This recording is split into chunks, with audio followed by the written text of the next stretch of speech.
Salam, haleluya, saudara. Ciri-ciri nabi palsu. Itu yang saya kasih di judul ini, tapi kita tonton dulu Kainama. Ini ada tantangan besar buat Ustadz Kainama. Ustadz Kainama dipersilahkan kembali ke Kristen dan dapat uang lagi 5 miliar rupiah. Tapi ada syaratnya Ustadz Ke. Ustadz Ke harus menunjukkan di mana ayat di Bible Nabi Musa menyembah Yesus Kristus. Bismillahirrahmanirrahim. Ustadz Ke kembali lagi ke Kristen, dapat 5 miliar. Murah, kurang. Iya, 500 T minimal atau di atas 500 T. 1.200 T lah. Itu minimal itu. 2.000 T. 800.000 T. Itu masih minimal. Kenapa? Karena sebetulnya hartanya manusia yang paling termahal itu bukan uang jumlahnya gitu. 500 juta, sedikit. 500 miliar, sedikit. 500 ribu triliun, sedikit. Dibandingkan apa? Asyhadu an la ilaha illallah wa asyhadu anna Muhammadar Rasulullah. Lalu pertanyaan kedua, tunjukkan di mana Musa menyembah Yesus. Nah ini jawabannya sama seperti tadi. Karena Musa tidak mau menerima uang atau harta kekayaan dari Fir'aun, maka dia menempatkan la ilaha illallah sebagai harta yang termahal. Di mana dia menyembah Yesus? Yang nggak ada lah. Kenapa? Karena Yesus itu jangankan oleh Musa disembah, oleh orang Yahudi aja tidak diakui. Sanhedrin 43a 14-20. Sekali lagi, Sanhedrin spasi 43a titik 2 14-20. Baca di situ. Baca, kenapa? Jangankan oleh Musa, oleh keturunannya Musa aja Yesus tidak dihargai, apalagi disembah. Tidak ada ayat Musa menyembah Yesus. Kenapa? Musa saja berbahasa Ibrani saja tidak. Musa tidak pernah berbahasa Ibrani. Beliau tidak pernah masuk Kanaan.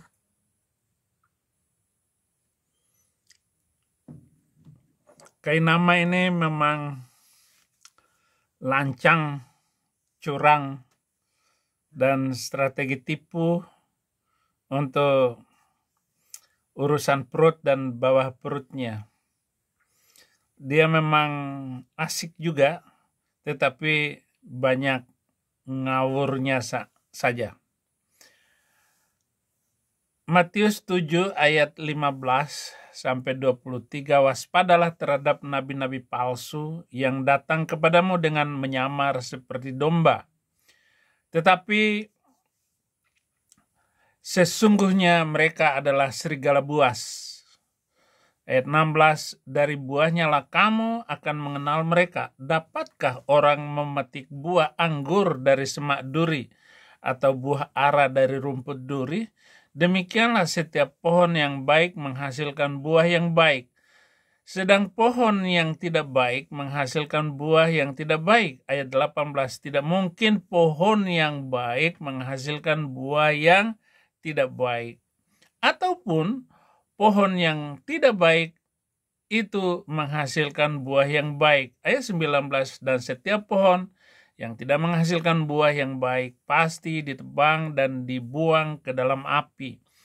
Jadi dari buahnya lah kamu akan mengenal mereka. Bukan seperti orang yang berseru kepadaku, Tuhan, Tuhan, akan masuk ke dalam kerajaan surga, melainkan dia yang melakukan kehendak Bapakku yang di surga. Pada hari terakhir banyak orang akan berseru kepadaku, Tuhan, Tuhan, bukankah kami bernubuat demi namamu dan mengusir setan dari namamu dan mengadakan banyak mujizat demi namamu juga? Pada waktu itulah aku akan berseru berterus terang kepada mereka dan berkata, aku tidak pernah mengenal kamu. Nyala daripadaku kamu sekalian pembuat kejahatan. Ayat ini mereka pakai untuk ngeledek kaum Kristen bahwa mereka itu melanggar ketentuan Allah, bahkan melanggar ajaran Yesus Kristus. Sekali lagi saudara-saudara, di ranah perdebatan akhir-akhir ini membicarakan kepalsuan nabi dari Arab itu sudah menjadi bahan ejekan dari hari-hari kita hidup terakhir sekarang ini. Ini adalah ciri-ciri nabi palsu yang tidak pernah ada diramalkan ataupun dinubuatkan oleh Yesus Kristus bahwa akan ada nabi setelah Yesus itu namanya Ahmad. Ismuhu Ahmad, surat ke-61 ayat 6. Maka saudara-saudara, sekali lagi ini bahayanya ya. Mereka memutar balik ayat-ayat Alkitab untuk membenarkan bahwa Yesus Kristus telah menubuatkan nabi itu. Ternyata fakta dalam perjanjian baru tidak menyebutkan satu pun ramalan tentang Nabi Ahmad itu. Lalu si Ahmad Kainama, saudara-saudara, ini liciknya minta ampun, seolah-olah ayatnya ada. Padahal plesetan demi plesetan. Zaman tidak bisa dibohongi.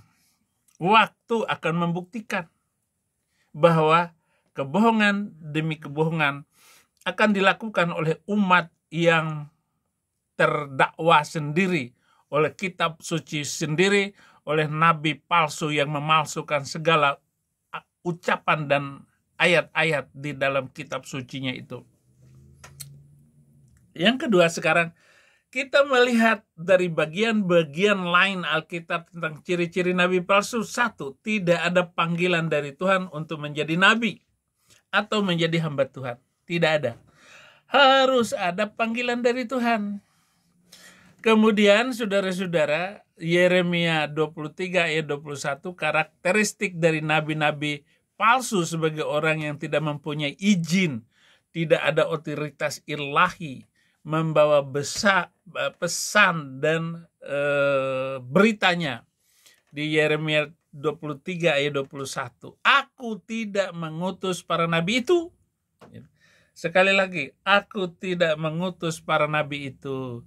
Namun mereka giat. Aku tidak berfirman kepada mereka, namun mereka bernubuat. Nubuatannya palsu, meleset semuanya. Nah, saudara-saudara, bagaimana Tuhan menetapkan pekerja-pekerjanya sendiri, dan kita harus diminta untuk melakukan hal-hal ini. Mengingat bahwa karunia-karunia apapun yang ada di dalam pelayanan itu, kecuali mereka dipilih dan ditetapkan oleh Allah sendiri, maka mereka tidak mempunyai hak untuk berada di dalamnya. Nabi-nabi palsu semacam itu akan mengajarkan hal-hal yang palsu. Seolah-olah hukumnya benar, seolah-olah ajarannya benar. Tetapi seperti Donditan, saudara-saudara, ngomongin Alkitab tiap hari. Kamu tahu nggak Donditan? Lihat isi kitab sucinya itu. Apakah membawa kepada hidup damai, atau justru menimbulkan malapetaka yang tidak pernah berkesudahan. Jadi kenapa kita harus perhatikan di sini bahwa tidak semua orang cocok untuk pelayan firman? Karena suatu panggilan khusus diperlukan, dan bahkan mereka yang kelihatannya cocok secara khusus harus berhati-hati supaya jangan mereka memasukkan diri mereka sendiri tanpa suatu panggilan. Nah, panggilan itu akan kelihatan, saudara-saudara, bahwa orang itu istiqomah. Artinya tidak diatur, tidak ditakuti, tidak meleset dari waktu. Bahwa dia tetap dulu, sekarang, dan selama-lamanya sampai dia mati. Apakah Anda melihat ada perubahan dari kata-kata saya, ucapan saya? Sehingga ya mungkin saya bukan pilihan Tuhan. Tetapi dalam ayat, misalnya Yesaya 42 ayat 2, ayat 6, aku ini Tuhan telah memanggil engkau untuk maksud penyelamatan, telah memegang tanganmu, aku telah membentuk engkau dan memberi engkau menjadi perjanjian bagi umat manusia, menjadi terang untuk bangsa-bangsa.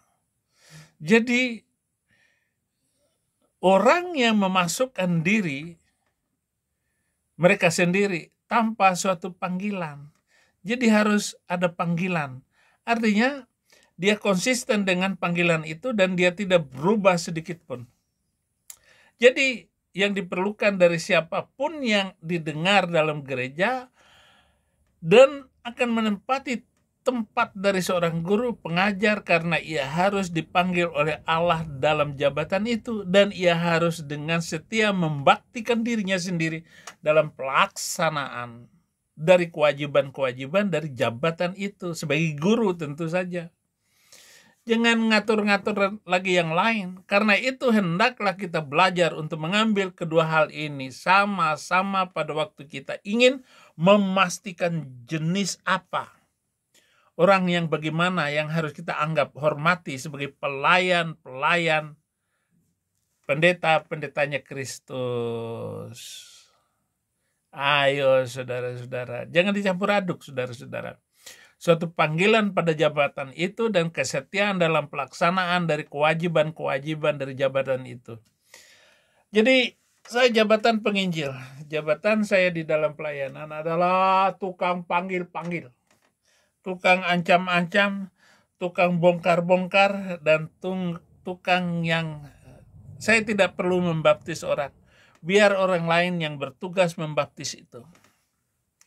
Saya hanya membaptis beberapa orang di Malaysia, di Taiwan, di Indonesia, lebih-lebih lagi sering sekali.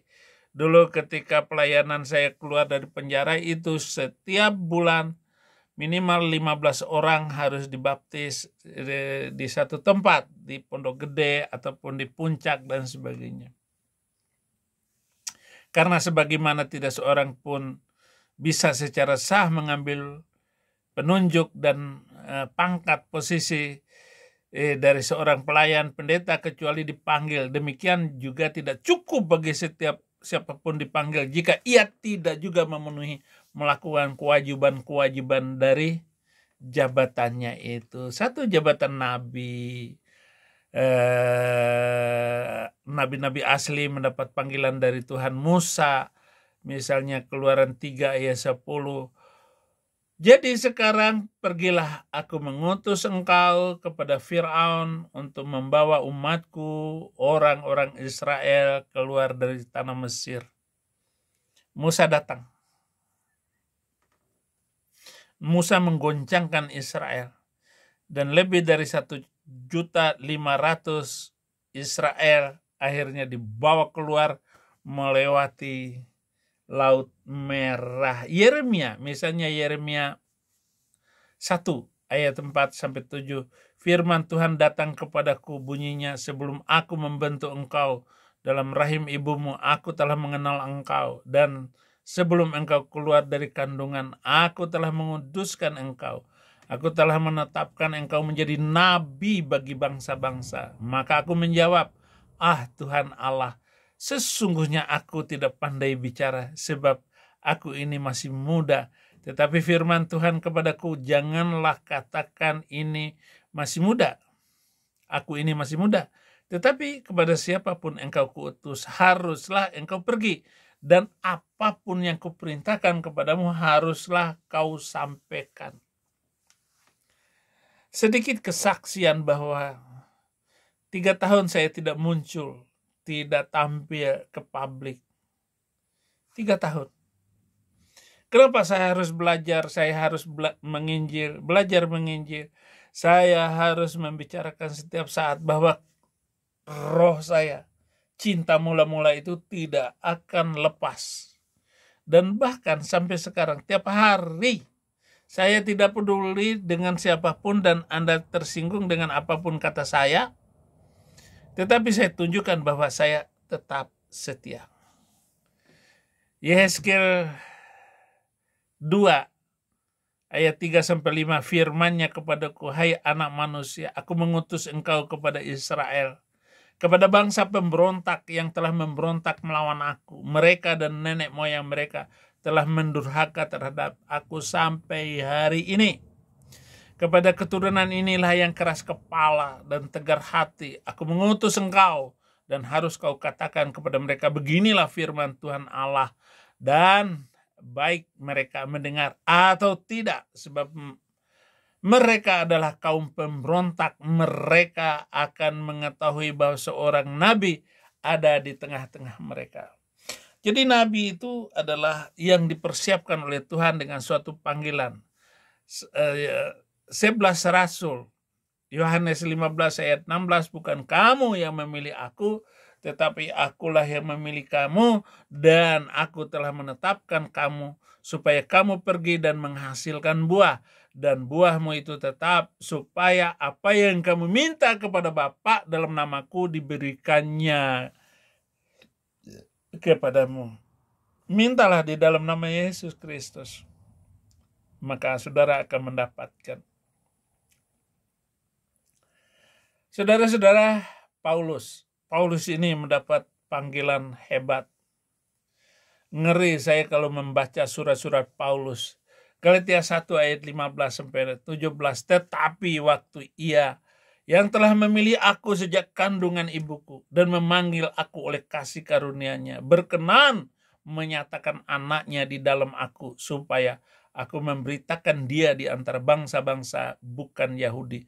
Maka sesaat pun aku tidak minta pertimbangan kepada manusia, juga aku tidak pergi ke Yerusalem mendapatkan mereka yang telah menjadi rasul sebelum aku. Tetapi aku berangkat ke tanah Arab, dan dari situ kembalilah aku ke Damsyik di Syria. Jadi saudara-saudara, begini loh. Nabi-nabi palsu tidak mendapat panggilan dari Tuhan untuk menjadi nabi. Dan imam-imam bukit pengorbanan, 1 Raja-Raja 12 ayat 31-33, ia membuat juga kuil-kuil di atas bukit-bukit pengorbanan dan mengangkat imam-imam dari kalangan rakyat yang bukan dari Bani Lewi. Kemudian Yerobeam menentukan suatu hari, pada hari yang ke-15 bulan ke-8, sama seperti hari raya yang di Yehuda, dan ia sendiri naik tangga mezbah itu. Begitulah dibuatnya di Betel, yakni ia mempersembahkan korban kepada anak-anak lembu yang telah dibuatnya itu. Dan ia menugaskan di Betel imam-imam bukit pengorbanan yang telah diangkatnya. Ia naik tangga mezbah yang dibuatnya di Betel itu pada hari yang ke-15 dalam bulan yang ke-8, dalam bulan yang telah direncanakan di dalam hatinya sendiri. Jadi ia menentukan suatu hari raya bagi orang Israel, dan ia naik tangga mezbah itu untuk membakar korban. Memang teks di atas tidak berbicara tentang nabi, tetapi imam. Tetapi itu tidak terlalu berbeda. Yang mengangkat orang-orang itu menjadi imam bukan Tuhan, tetapi Raja Yerobeam. Di ayat 33 kelihatannya menunjukkan bahwa ia mengangkat dirinya sendiri menjadi imam besar. Jadi imam di dalam ibadah itu tidak bisa diangkat oleh raja yang berkuasa di negeri itu. Paus Fransiskus yang sudah meninggal tanggal 21 April kemarin, 15 hari setelah penguburannya itu baru dipilih para paus baru. Jadi bukan raja yang mengirimnya, pendeta-pendeta atau hamba-hamba Tuhan yang sezaman, yang pada waktu itu, yang bisa menentukan apakah dia bisa terpilih untuk menjadi paus yang ke-267. Jadi paus Fransiskus itu 266. Jadi nanti adalah 267. Sebaliknya, orang Lewi yang seharusnya memegang jabatan imam, ia dilarang untuk menjadi imam. Ini saudara-saudara, 2 Tawari 11 ayat 14. Sebab orang Lewi meninggalkan tanah penggembalaan dan milik mereka, lalu pergi ke Yehuda dan Yerusalem. Oleh karena Yerobeam dan anak-anaknya melarang mereka memegang jabatan imam Tuhan. Ayat 15. Dan mengangkat bagi dirinya imam-imam untuk bukit-bukit pengorbanan, untuk jin-jin dan anak-anak lembu jantan yang dibuatnya. Ini bahan yang saya siapkan untuk debat di medsos, entah dengan siapa saya nggak tahu, tetapi saya akan hanya untuk bercanda-candaan.